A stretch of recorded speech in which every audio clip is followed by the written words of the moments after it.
Avec Gilles Trignard Résidence, vous êtes confortablement installé pour regarder Si on parlait. L'entrepôt du bricolage, filiale du groupe Samsé, vous présente Si on parlait.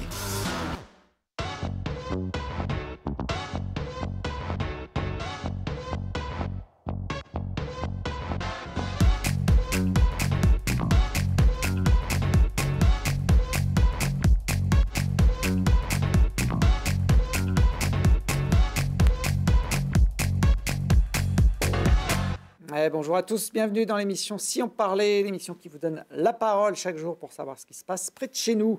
Et aujourd'hui, dans cette émission, on va parler musique à l'occasion du Grenoble-Alpes Métropole Jazz Festival qui va se dérouler sur l'agglomération jusqu'au 16 octobre. Pascal Cobert, bonjour. Bonjour. Vous êtes membre du Jazz Club de Grenoble, organisateur de l'événement. Et à côté de vous, Stracho Temelkovski. Je ne sais pas si je l'ai bien dit. Temelkovski. C'est parfait, on me l'a corrigé bien plus souvent. Bon, je m'entraîne depuis 3 jours, depuis que je sais que vous venez. Nickel. Musicien qui se produira pendant le festival avec le Student Groove Orchestra. On verra ça dans quelques minutes. On va parler également des abandons d'animaux. C'est un peu moins gai comme sujet, en hausse ces derniers mois dans l'agglomération grenobloise. Charlotte, c'est toi qui va nous expliquer ça. Ce sera ton coup de cœur, ta carte blanche de la rédaction aujourd'hui. Exactement. Et puis, on va parler de politique avec les primaires. Alors, pour les présidentielles, il y a les primaires écologistes, il y a les primaires des Républicains qui se profilent, mais on va parler d'une autre primaire, la primaire populaire, organisée par des citoyens et portée par des bénévoles. Eloane Troussi, bonjour. Bonjour. Vous faites partie de ces citoyens qui militent à Grenoble pour la tenue d'une primaire populaire. Est en train de faire un petit peu son chemin depuis quelques semaines. C'est quoi l'idée de cette primaire ? Alors moi j'aime bien commencer par parler de l'objectif. C'est de faire émerger un candidat ou une candidate et de lui donner du poids pour les élections présidentielles 2022, qui assumera des responsabilités fortes en termes d'écologie, de démocratie et de justice sociale. On en a déjà pas mal, j'ai envie de dire, des candidats qui sont prêts à se lancer dans l'élection présidentielle. Il en faut encore d'autres ? Si tu as envie d'en ajouter. Comment ça va fonctionner alors cette primaire, elle vient d'où? Qui l'a initiée? La primaire des écolos, c'est les écologistes, les républicains, ce sont les partis qui lancent ça. Là, c'est pas vraiment le cas. Elle est née suite à la rencontre des justices. Je ne sais pas si vous connaissez, mais c'est avec des citoyens et citoyennes, comme les porte-parole de la primaire populaire en ce moment, qui s'appellent Samuel Gribowski et Mathilde Imer. Je ne sais pas si ça vous parle. Pas encore, mais on va découvrir ça peut-être sur le site de cette primaire populaire. Donc, ce ne sont pas forcément des politiciens, des gens qui sont affiliés à des partis, comme on peut le voir dans d'autres scrutins. Exactement. Et alors, l'objectif à terme, c'est quoi? De désigner vraiment un candidat pour l'élection présidentielle, ou c'est de faire parler peut-être d'un mode de désignation un peu différent de ce qu'on peut voir habituellement? Alors, il y a beaucoup de choses, du coup. L'objectif, c'est un candidat ou une candidate d'union. Donc, c'est pour ça que ça s'organise en dehors des primaires écologistes, par exemple, alors qu'il y a eu des propositions qui nous ressemblent aussi, qui existent dans cette primaire. Mais la primaire populaire, c'est une stratégie que moi je trouve précise et transparente, qui a consisté, à partir de mai, à tout un travail d'analyse des revendications des mouvements sociaux récents, comme le vrai débat des Gilets jaunes, la Convention citoyenne pour le climat, les mouvements féministes et antiracistes, ils ont aussi participé. J'en oublie sûrement beaucoup. Et il y a eu une discussion avec les 13 partis politiques de gauche qui a donné un socle commun qui représente 70% de leurs points d'accord. Donc ça, déjà, c'est la primaire populaire. Donc c'est un mouvement. Le but final, effectivement, il va finir en vote qui se passera début décembre. Et le mode de scrutin, c'était ça que... Oui, je veux savoir un peu comment ça va se passer pour désigner le futur candidat. Eh ben, il est à l'image des revendications de la primaire populaire. Il marche au jugement majoritaire. Il y a une BD sur le site pour expliquer ce que c'est, mais je peux vous dire ce que j'en sais. Tout le monde vote pour tous les candidats et candidates. Et on peut choisir des mentions entre excellent, bien, passable, voire à rejeter. Et c'est le candidat ou la candidate avec la meilleure moyenne, le meilleur classement qui sera élu. Alors ça, c'est déjà original par rapport à ce qui se fait. On n'exclut pas, on note, entre guillemets, les candidats, ce qui fait qu'on peut avoir plusieurs choix prioritaires.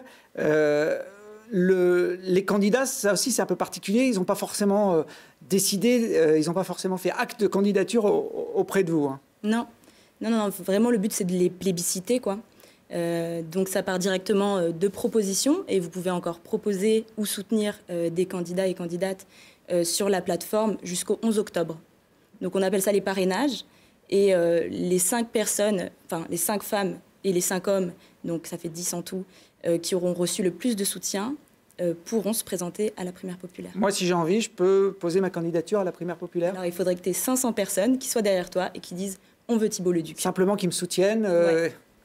Bon, 500 personnes, ça peut être jouable. Si je m'appuie sur le 10 mètres de Télé Grenoble, je devrais les avoir. Peut-être les gens n'aiment pas, ils ne me soutiendront pas. Mais alors aujourd'hui, il y a à peu près 100 000 personnes qui se sont inscrits, donc qui accompagnent ce mouvement. On est dans les mêmes eaux que la primaire d'Europe Écologie Les Verts, qui était un beau succès aussi de participation. Il y a un classement qui n'est pas définitif, puisque, vous l'avez dit, ça peut encore évoluer. Les 5 femmes sont dans l'ordre. Hein. Christiane Taubira, Sandrine Rousseau, Clémentine Autain, Anne Hidalgo et Delphine Batho. Et puis chez les hommes, c'est François Ruffin, Gaël Giraud, Thibault Leduc, Pierre Laroux-Tourou, Éric Piolle et Jean-Luc Mélenchon. Vous ne leur avez pas demandé leur avis. Il y en a certains qui sont déjà candidats, comme Jean-Luc Mélenchon, par exemple. Ou Éric Piolle à la primaire. Qu'est-ce qui se passe si celui qui est désigné est un homme ou une femme qui n'a pas forcément décidé de se lancer dans l'élection présidentielle? Eh ben, on verra bien. Le but, c'est qu'on soit le nombre le plus grand pour forcer les politiques à nous écouter, à nous prendre en compte. Pascal et Strachot, vous intéressez déjà à la présidentielle? Ce sera au mois d'avril 2022. Vous regardez ce qui se passe quelques mois de l'échéance? Oui, bien sûr. Journaliste un jour, journaliste toujours. Donc, oui, je m'intéresse de très très près. Oui. Une initiative comme celle-là, qui part des citoyens pour essayer de faire émerger... Alors on est là sur une mouvance de gauche, mais essayer de faire émerger un autre candidat, parce qu'il y en a déjà pas mal sur ce secteur d'idées. Oui, surtout, ce qui serait bien, c'est que ça fasse émerger un seul candidat pour la gauche. Ça, ce serait bien. Je pense que le but est là, non? Totalement. Ouais. Alors l'objectif, ce sera, j'imagine, de rassembler le maximum de monde pour que vous ayez du poids, entre guillemets, quand vous aurez désigné votre candidat. Il faut payer pour s'inscrire. Comment ça se passe? Il y a un site internet, Primaire Populaire, où on a toutes les infos. Alors c'est totalement gratuit de soutenir l'appel et de voter pour soutenir les parrainages et les marrainages. Le vote, il coûtera 2 €, comme la primaire écologiste d'ailleurs. Et toute personne de 16 ans ou plus pourra participer pour départager les candidates. Les 10 candidats, 5 hommes et 5 femmes, à noter.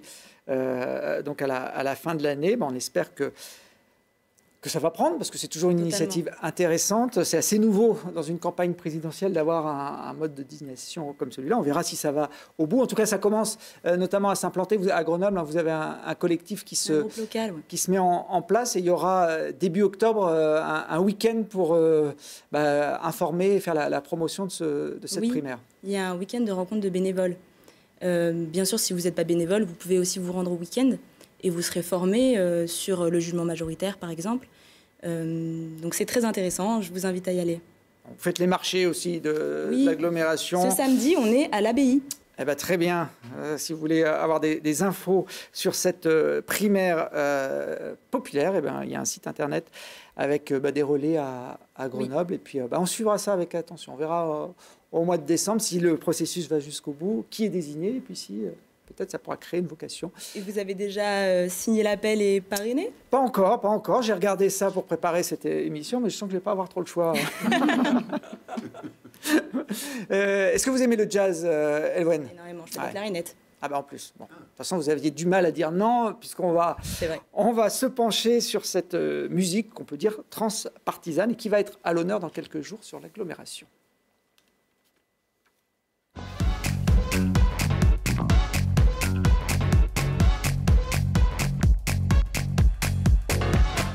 Avec 15 dates, 14 salles, 10 villes différentes, on peut dire, Pascal Cobert, que la 17e édition du Grenoble Alpes Métropole Jazz Festival a un peu la bougeotte, non? Ah, mais elle a toujours eu la bougeotte. Ce festival a toujours eu la bougeotte. Il est né effectivement à Fontaine, mais il a essaimé un peu partout dans l'agglomération.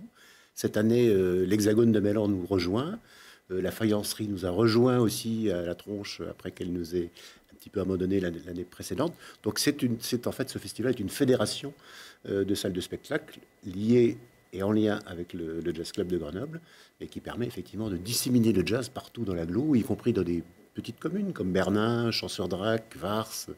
On est partout. Oui, qui sont des communes qui n'ont pas forcément des salles de spectacle référencées, mais qui accueillent une étape du festival. C'est ça. Par exemple, à Bernin, c'est la salle des fêtes, qui n'est pas effectivement une salle de spectacle officielle, entre guillemets, mais sinon, à Lauriel, à Vars, c'est une petite salle de spectacle qui profite un peu du savoir-faire du Jazz Club en termes de programmation pour dire, bah, tiens, on aimerait faire du jazz, conseillez-nous, qu'est-ce qu'on pourrait programmer chez nous. Donc voilà, le Jazz Club sert aussi à ça. Alors, la création remonte à novembre 2005. C'est une période qui me plaît bien, puisque Télé Grenoble a démarré le 20 octobre 2005. Donc voilà, on est un peu joyeux anniversaire avec l'événement. 1600 musiciens accueillis depuis la création du festival en 16 éditions. Bon, j'ai fait vite le calcul comme ça de tête, parce que je suis assez doué en maths. Ça fait une centaine par édition. Ce sera cette jauge-là aussi cette année. Oui, ça fait du monde, oui, bien sûr. Oui. Oui. Une centaine de musiciens. Alors, comment on peut présenter une programmation qui est aussi diverse? Et bien justement, c'est l'intérêt du programme de ce festival, c'est qu'il est très très ouvert, très très éclectique dans ses choix, y compris esthétiques ou de style de jazz, et marie également le jazz avec d'autres musiques, les musiques orientales, avec l'Afrique, avec la Réunion, avec Haïti, avec le Canada. On a même un groupe suédois qui vient interpréter des chansons pour les jeunes, pour les enfants au Théâtre de Grenoble. Donc c'est vraiment cet esprit d'ouverture, je pense, qui témoigne de l'identité de ce festival de jazz. Alors, la diversité, c'est bien d'en parler, mais c'est encore mieux en musique de l'écouter. Alors, j'ai fait une petite sélection arbitraire, forcément. Dans ce programme, j'ai choisi 4 concerts qui font partie donc de la programmation très éclectique de cette édition 2021. On commence avec un mélange entre du jazz et de la musique traditionnelle de la Réunion pour un concert qui aura lieu le mardi 5 octobre, justement dans la salle des fêtes de Bernin, dans la vallée du Grésivaudan. La pou donne la vie pour l'humanité. Moi, j'aime vivre mon mal de ya. Donne carreaux accords pour les gains manger. Les comme mon nature, elles sont mélangées. Regarde mon figure, l'île est farfouillée. Comment la vie de chemin, au loin, briller, aller, vibrer, toi-même, nous pays en fer.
La magie du bal des vivants, c'est Amélie Les Crayons qui sera avec le groupe Les Doigts de l'Homme le 3 octobre à l'Avant-Scène à Saint-Égrève. Précédemment, on avait vu le quartet du violoncelliste Mathieu Saglio qui fera la clôture de l'événement le 16 octobre à la Source à Fontaine. Et puis, je pense que tout le monde l'a reconnu, Manu Katché, qui est une des têtes d'affiche du jazz et de ce festival, qui sera l'invité du Quentin du Jardin Quartet le 8 octobre à l'espace Paul Jargot à Crolles. C'est un festival, vous l'avez dit, très éclectique, qui s'adresse à un public assez large. Finalement, on n'a pas forcément besoin d'être un grand connaisseur de jazz. Au contraire, non. Le jazz, j'ai toujours tendance à dire... il y avait une émission de radio qui s'appelait Pour ceux qui aiment le jazz, et moi j'ai une formule qui consiste à dire pour ceux qui pensent ne pas aimer le jazz et qui, lorsqu'ils vont écouter en particulier des musiciens de jazz qui manient un peu le chant, Strachot en fait partie, sont immédiatement enchantés par ce qu'ils vont Plus le écouter. beatbox, mais oui. Tu peux nous en faire un extrait là peut-être? Après, pourquoi pas. Avec Strachot, de toute façon, il est doué avec tout, avec sa bouche, avec ses doigts pour jouer des instruments. Alors, je vous ai pas mis dans cette sélection Strachot parce qu'on va faire un focus plus particulier sur ce que vous faites. Strachot Temelkovski, avec un nom comme celui-là, vous êtes forcément né à Grenoble. Ah ben Grenoble, évidemment, évidemment, ça sent bon, ça sent bon le filet. Avec peut-être des petites origines un peu plus à l'aise quand même. Ouais, de Macédoine. On appelle Macédoine du Nord dernièrement, mais de Macédoine, ouais. Alors, ce qui est étonnant, c'est que vous avez découvert la musique finalement assez tard, enfin quand vous étiez jeune, mais pas non plus très jeune, et que vous avez appris ça un peu tout seul. Oui, alors c'est au fur et à mesure en fait du parcours des rencontres. Mais effectivement, c'est un parcours un peu d'autodidacte atypique. C'est aux alentours de 13 ans et demi en fait. En fait, à 13 ans et demi, j'ai commencé à prendre la guitare de ma sœur en cachette. En fait, ça l'énervait, c'était trop bien. Donc effectivement, et à 16 ans, je voulais. Donc 6 mois après, j'ai fait mon premier concert. Et à 16 ans, je voulais être pro et j'ai été pro assez vite. Mais bon, voilà, donc en fait, j'ai compensé avec beaucoup de passion et de travail. Et je pense que c'est l'oralité aussi. J'ai baigné dans la musique, donc même s'il n'y avait pas vraiment forcément une école, vraiment un conservatoire, un parcours comme ça, l'oralité. On revient encore là au jazz, au pluriel, ce dont tu parlais, effectivement.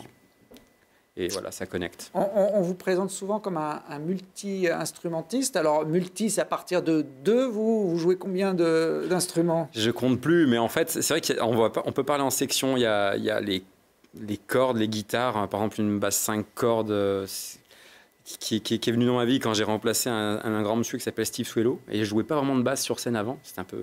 C'est le parcours qui est comme ça. Une guitare brésilienne à 10 cordes, donc 5 cordes doublées. Qui m'a été ramené par quelqu'un qui s'appelle Paolo Bellinati, qui jouait avec Chico Buarque. Moi, j'ai découvert cet instrument-là quand il l'a ramené. Je ne le connaissais pas avant. Après, donc, j'ai aimé cet instrument. Le mandol aussi, qui vient d'Algérie. Et j'ai rajouté une corde doublée avec un luthier. Et les percussions, où je mélange percussions, en fait, entre guillemets, traditionnelles orientales, avec un jeu de batterie et de beatbox. Et sinon, quoi d'autre? Voilà, c'est à peu près tout. C'est déjà pas mal. Il y a un truc important à dire quand on dit multi-instrumentiste pour Strachot, c'est qu'il est multi-instrumentiste en même temps. Moi, je l'ai vu le jouer il y a quelques jours, de 3 instruments. La basse en tapping, les percus et la beatbox avec la bouche. 3 instruments en même temps. C'est incroyable, ça n'existe pas. Les bassistes savent qu'on ne peut pas chanter en jouant de la basse. Toi, tu sais. Non, justement, c'est parce que j'étais pas au courant que c'est devenu souvent possible. Comme ça, voilà.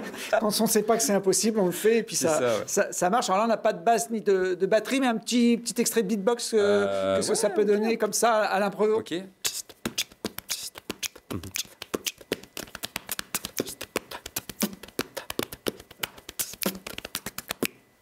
Bravo. Alors si Strachot est rapide pour apprendre la musique, vous avez été un peu lent quand même. Je suis désolé de vous le dire. Non, il faut. Pour sortir un album, je crois que c'est votre premier qui est sorti il y a quelques mois seulement. En plein Covid. En plus, vous avez attendu 20 ans pour sortir l'album au plus mauvais moment. Non, mais c'est clair, c'est clair. Non, c'est vrai que c'était assez incroyable au niveau sanitaire, c'était pas mal. Après, c'est complètement dingue cette histoire-là. On a décalé 4 fois la sortie de la date parisienne. Bon, bref. Non, c'est vrai qu'en fait, j'ai eu la chance de rencontrer plein de gens sur ma route, mais en fait, souvent, c'est comme la cuisine. On veut tout de suite ouvrir un restaurant un peu trop tôt, et moi, je voulais, connaître tous les ingrédients, les saveurs, mon art comme ça, avant de pouvoir le graver comme ça. Bon, alors c'est une musique épicée, je ne sais pas si c'est un bon terme, mais ouais, tout à fait. Pour la qualifier, je vous propose d'écouter un petit extrait de cet album, The Sun Braka.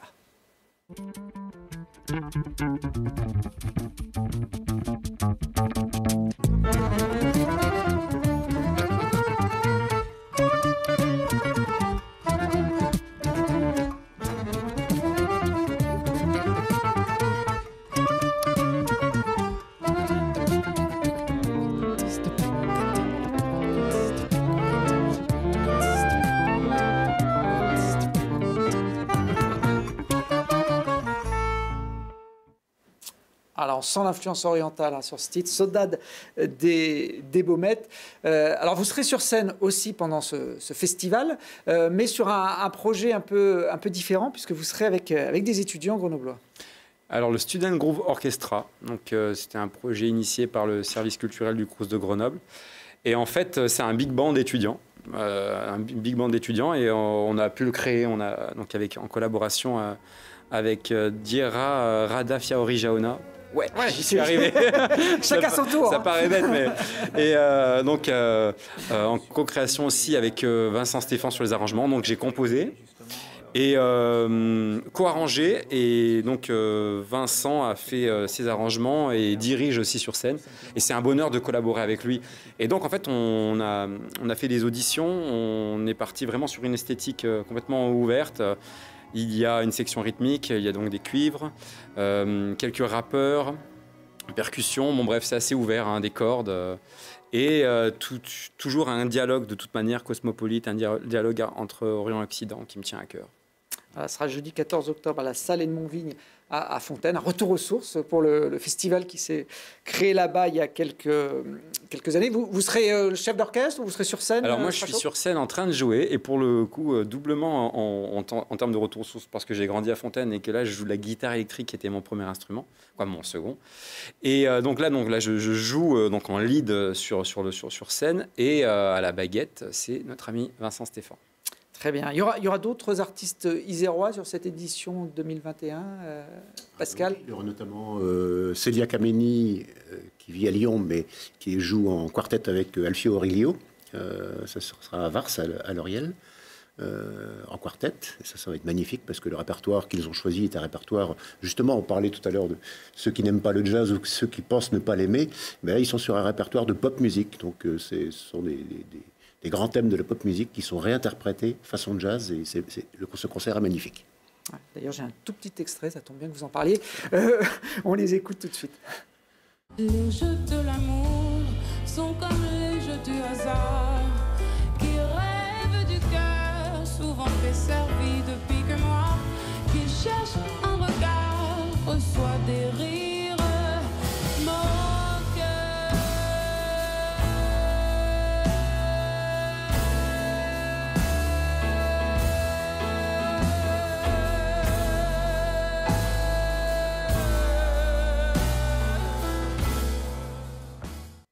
Tiens bien la note, Célia.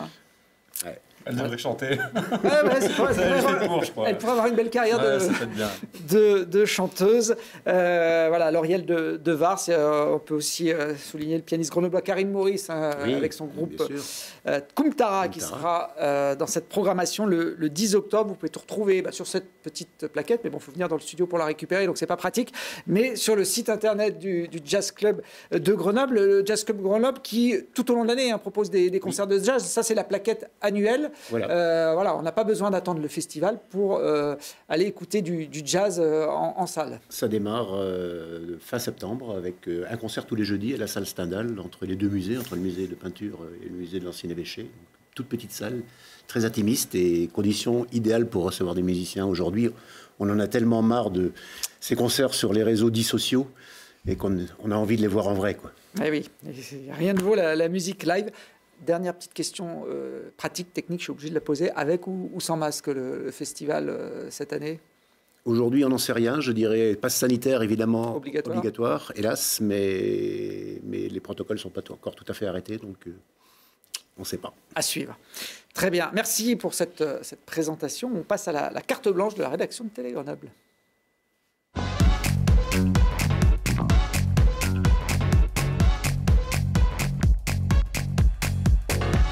Ah, voilà, cette année, ils ont carte blanche. Les journalistes, quand ils ont un sujet qu'ils ont envie de mettre en avant, ils m'appellent, on fait une grande réunion et puis voilà, on valide ou pas. Et Charlotte, aujourd'hui, tu vas nous parler de nos amis les bêtes.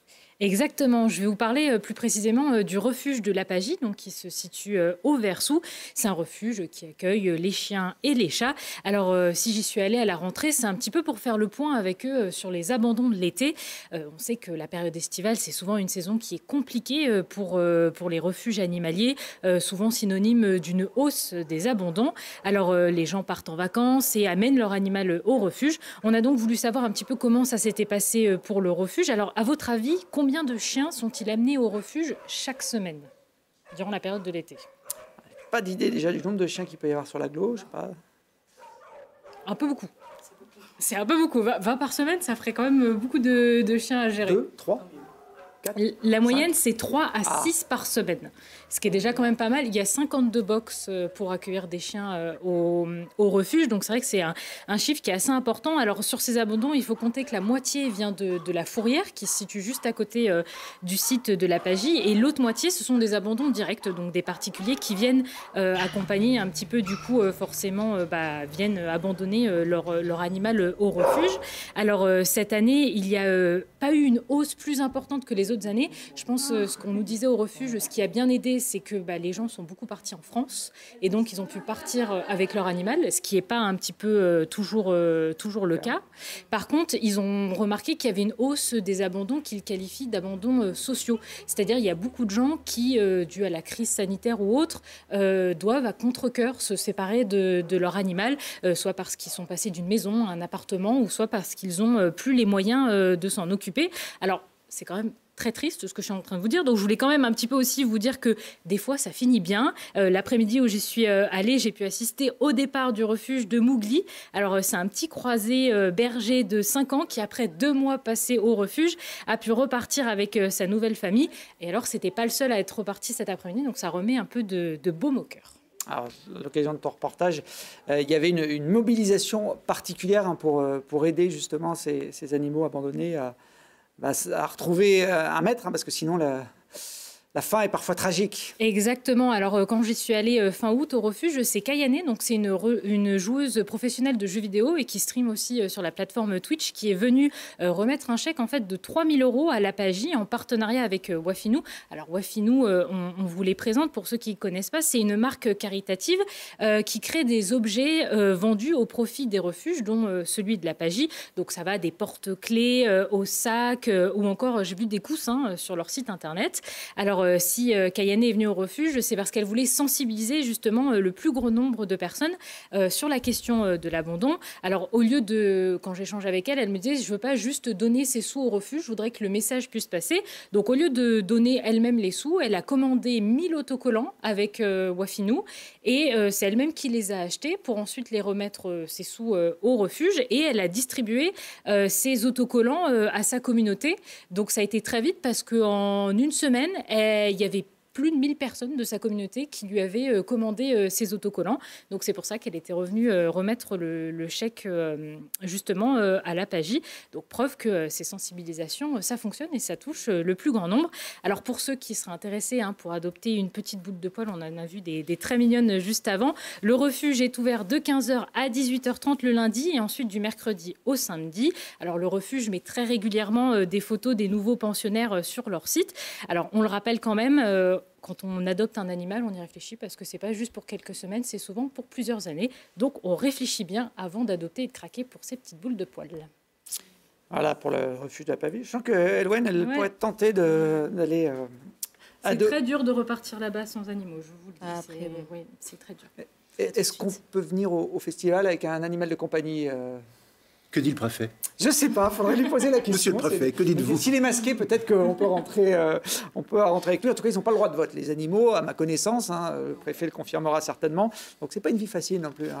Ni musique, ni citoyenneté quand on est un Après, chien ou un chat. Après, il y a énormément de bénévoles justement qui essayent de faciliter cette vie. Il y a, je crois, près de 400 bénévoles qui sont enregistrés à l'Apagie, qui viennent promener les chiens l'après-midi, les faire sortir du box. Donc, c'est quand même des gens qui ne peuvent peut-être pas adopter les animaux, mais qui essayent de faire leur maximum pour qu'ils puissent avoir une vie agréable. Une vie agréable, exactement. Un minimum.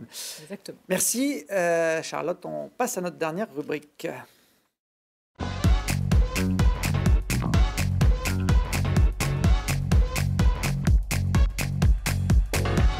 Voilà, il nous reste quelques minutes pour faire un nouveau tour de table avec nos invités. Une idée de sortie, un coup de cœur, un lieu à découvrir dans la région grenobloise. Vous avez un peu, vous aussi, une carte blanche. Et on va démarrer avec Stracho qui, lui, a un coup de cœur pour une association très sympa qu'il connaît bien. Alors, c'est Soleil Rouge, en fait. J'ai l'honneur d'être un des parrains de cette association. Tout simplement, en fait, c'est les interventions de clowns hospitaliers, en fait, notamment, surtout auprès des enfants. Alors après, il peut y avoir d'autres publics comme nos aînés et les personnes en situation de handicap. Mais en fait, on a le pouvoir d'offrir du temps et d'offrir à des enfants, notamment avant une opération chirurgicale, de la possibilité de rire. Voilà, donc sur des sketchs improvisés qui sont réalisés par des professionnels. Il y a une dizaine de clowns, un peu plus même. Et voilà, donc si vous voulez aller voir sur le site de Soleil Rouge, voilà, Eux aussi, ils ont besoin un peu de soutien financier. Effectivement, notamment. donc franchement, c'est une belle structure. Il y a déjà effectivement un fonds de roulement qui permet quand même de donner énormément d'heures et d'attention comme ça à ces personnes, notamment surtout aux enfants. Ils ne sont pas contre un peu plus de soutien. Voilà, donc du coup, ça se traduit en heures, en temps. Effectivement, donc on a des professionnels qui viennent faire rire les enfants. Et c'est d'ailleurs scientifiquement prouvé que la détente avec le rire, notamment avant les opérations, c'est quelque chose de primordial. Ça pourrait presque être remboursé par la sécurité Franchement, sociale. je pense, ouais. Soleil Rouge, une association très sympa. Merci. Ils interviennent effectivement plusieurs fois par semaine, notamment à l'hôpital Couple Enfant à Grenoble. Un petit resto pour la route ? Ouais, c'est le Troquet des Mouettes, c'est le bistrot des Mouettes, effectivement, qui est aux alentours de Grenoble. Et là, pour la petite histoire, déjà, j'adore leur cuisine, mais en plus, c'est une reconversion réussie, à mon sens, de l'ancien directeur de la salle du Ciel, qui s'appelle Laurent Simon. Et donc, qui avait d'ailleurs fait un des premiers festivals à succès, donc c'était dédié aux femmes, à la voix et aux femmes. Voilà, les femmes s'en mêlent, tout à fait. Et ils ont ouvert un troquet qui c'est vraiment, vraiment réussi. C'est une sorte de... Ouais, on n'est pas loin de la gastronomie, je pense. On est même bien dedans. Donc voilà, et c'est les Mouettes. Si vous voulez découvrir cette cuisine, je pense que... C'est quai Claude Bernard, je crois, à Grenoble. Ouais, je connais, c'est ça, c'est juste à côté de Porte de France, c'est ça. Voilà. Bah voilà, c'est là-bas. C'est juste à côté là-bas. Après le quartier des pizzerias, on peut manger autre chose que des pizzerias quand on va de ce côté de l'Isère. Les mouettes, je vous rassure, il n'y a pas de mouette a priori à la carte. Je ne suis pas certain que ça se mange. La mouette, ça se boit. J'ai vu que c'était une boisson alcoolisée que les Inuits concoctaient à partir de mouettes mortes. Voilà. J'ai jamais goûté. Ça fait pas rêver. Ça fait pas rêver. Ça fait pas rêver. Pascal, un ou deux bons plans. Je sais pas, j'ai l'impression que vous aussi, vous allez être dans le domaine culinaire. Oui, puis pas très loin géographiquement, puisque moi j'habitais auparavant Place Saint-Bruno. Là, j'ai déménagé un petit peu plus au vert il n'y a pas très longtemps, mais j'ai gardé mes habitudes au marché de l'Estacade, qui est un fabuleux marché de l'agglomération grenobloise, où je retrouve les citrons verts de Hélène, les patates d'Olivier, les meilleurs pastéis de nata du monde, qui sont fabriqués par quelqu'un qui vient du Portugal. Enfin, voilà, c'est un endroit où il faut aller, au détriment, si possible, des grandes surfaces, etc., parce que les produits sont là, ils sont frais, ils sont faits par des amoureux de leur métier. Il faut acheter ça, il faut manger ça. Alors, on voit quelques images de ce marché qui a l'avantage en plus d'être couvert sous le pont de l'Estacade, donc quand il pleut, voilà, on peut faire ses courses dans de meilleures conditions. Et puis notre petit clin d'œil. Et puis on arrose tout ce qu'on a acheté là par les vins d'un copain qui s'appelle Thomas Finot, qui fait du vin pas très loin d'ici, à Bernin. Il a deux vins, notamment un tracteur blanc et un tracteur rouge, qui sont des vins absolument merveilleux, qui sont produits avec des cépages locaux dans la vallée du Grisivaudan. Et ce travail qu'il fait en tant que vigneron est un merveilleux travail, donc il faut l'aider, il faut le soutenir. On fait du vin et du jazz, donc à Bernin. Voilà, ça va bien ensemble, le vin et le jazz. Ah, j'imagine. Moi, j'abuse plus du jazz que du vin, mais bon. Charlotte, ton coup de cœur du jour. Lui, je crois qu'il n'a pas trop abusé non plus du vin. Ah non, pas du tout. Moi, mon coup de cœur du jour, c'est un coup de cœur pour Amir, qui est un développeur iranien qui habite en Norvège et qui s'est lancé un défi, c'est-à-dire réaliser le plus de dénivelé possible en un mois. C'est vrai qu'au mois d'août, il y en a qui cravachent, contrairement à d'autres.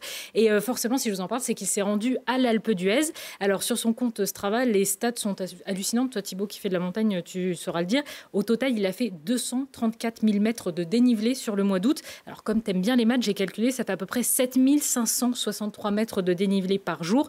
Pour qu'on se rende compte un petit peu... L'Alpe d'Huez, c'est 1100 mètres de dénivelé avec une pente moyenne de 8%, avec des pentes maximum qui vont à 14%. Et il faut se dire que ce monsieur l'a monté 6, 7, 8 fois par jour quand il avait envie, quoi. Il nous a dit qu'il a plus fait de vélo qu'il n'a même dormi ce mois d'août, quoi. Ouais, plus de 200 montées de l'Alpe d'Huez à peu près pendant ses vacances. Ouais, il y en a qui s'occupent comme ça. Je pense qu'après, on les compte plus. 21 lacets par-ci, 21 lacets par-là. 234 000 mètres de dénivelé. Est-ce qu'il a battu le record de la montée de l'Alpe d'Huez détenu par un certain Marco Pantani, non? Il n'est pas passé en dessous des 37 minutes. Bon, 37 minutes, 35, ouais, tu connais tes classiques. Mais là, Marco Pantani, je pense qu'à l'époque, c'était en 97, il marchait avec le vin peut-être de... Peut-être. Il avait le vent dans le dos. Voilà, il avait le vent dans le dos, puis il avait un vin peut-être d'une couleur différente que le rouge ou le blanc qu'évoquait Pascal. Bon, en tout cas, quand on aime la montée de l'Alpe d'Huez, on ne compte pas. Eloane, quand je vous ai parlé de cette dernière rubrique où on peut faire un petit coup de cœur ou amener un objet, vous m'avez dit, je vais sortir ma carte d'électeur. Eh bien, en fait, c'est pas encore ma carte d'électeur. Ah. C'est un coup de cœur qui m'appartient pas encore. Ça, c'est la carte électorale de mon papa.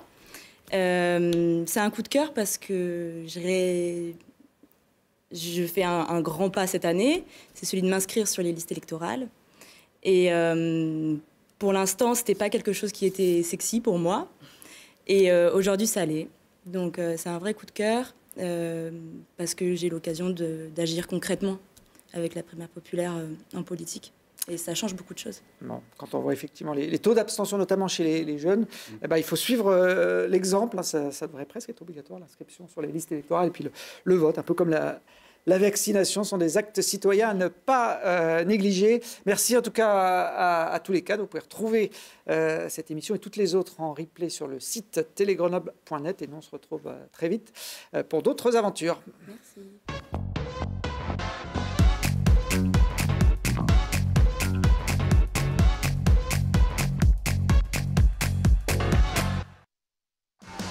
L'entrepôt du bricolage, filiale du groupe SAMC, vous a présenté Si on parlait.